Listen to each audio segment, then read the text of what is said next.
بسم اللہ الرحمن الرحیم۔ حضرت عائشہ صدیقہ رضی اللہ عنہا فرماتی ہیں، نبی کریم صلی اللہ علیہ وسلم رمضان المبارک کے آخری عشرے میں اعتکاف کیا کرتے تھے یہاں تک کہ آپ کی وفات ہوئی۔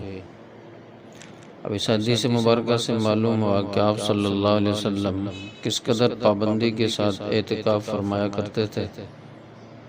چنانچہ آپ صلی اللہ علیہ وسلم نے مدینہ منورہ تشریف لانے کے بعد کبھی اعتکاف کو ترک نہیں فرمایا۔ حضرت عبداللہ بن عباس رضی اللہ عنہما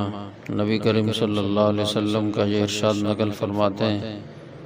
کہ اعتکاف کرنے والا گناہوں سے بچا رہتا ہے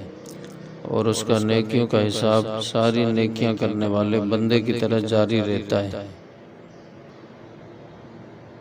حضرت علی بن حسین اپنے والد حضرت حسین رضی اللہ عنہ سے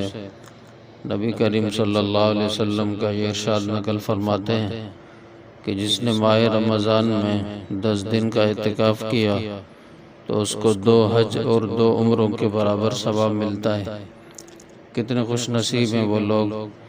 جنہیں ہر سال اعتکاف کی توفیق نصیب ہوتی ہے اور ہر سال وہ اس عظیم سعادت کو حاصل کرنے کے لیے کوشاں ہوتے ہیں۔ حضرت سعید بن عبدالعزیز رحمۃ اللہ علیہ فرماتے ہیں کہ مجھے حسن بصری رحمہ اللہ سے یہ روایت پہنچی ہے،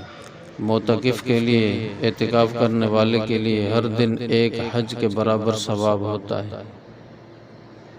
عبداللہ بن عباس رضی اللہ عنہ فرماتے ہیں کہ میں نے نبی کریم صلی اللہ علیہ وسلم سے سنا ہے کہ جو شخص اللہ تعالیٰ کی رضا کے لیے ایک دن کا اعتکاف کرے، اللہ تعالیٰ اس کے اور جہنم کے درمیان ایسی 3 خندقیں حائل فرما دیتے ہیں جن کے درمیان آسمان و زمین یا مشرق و مغرب کے درمیان کی مسافت سے بھی زیادہ فاصلہ ہوتا ہے۔ حضرت عائشہ صدیقہ رضی اللہ عنہ سے روایت ہے کہ نبی کریم صلی اللہ علیہ وسلم نے ارشاد فرمایا، جو ایمان کی حالت میں اجر و ثواب کی نیت سے اعتکاف کرے اس کے پچھلے تمام گناہ معاف کر دیے جاتے ہیں۔